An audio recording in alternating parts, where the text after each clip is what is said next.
When you started figuring out how can we serve our top clients better, add more value, anything surprised you? Anything that happened that you kind of did not expect it to be that way? There was a couple surprises that really jumped out. The first was actually how good our team was. When you're sitting there, you're the CEO, you're coming in, and sometimes you feel like you have to have all the answers. Well, that's not true. What you really have to do is make sure your team gets together and all those great minds are put to work on solving this problem, right?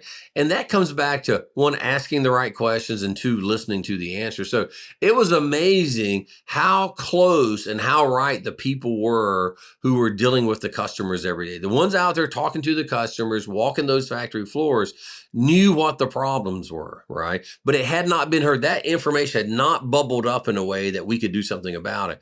When we got them in the room and we started listening to what they said, it became obvious how we solved those problems. So it's really impactful to do it. So the first piece that was the big surprise was listen to the people already talking to the customer.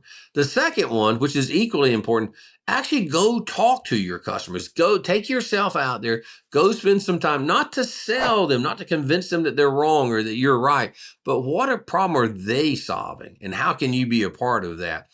Then the final piece of it, which I think really surprised everyone, was we actually wound up saying no to some of the business. Like that project that we had that was a really important project, very large and everything. We weren't making money on it, and we didn't have the skill set to make that money. With a small few changes, the customer was able to get what they were really looking for. They were able to find someone to do the stuff that we really were not good at. So sometimes in order to really give the best service, you got to say no.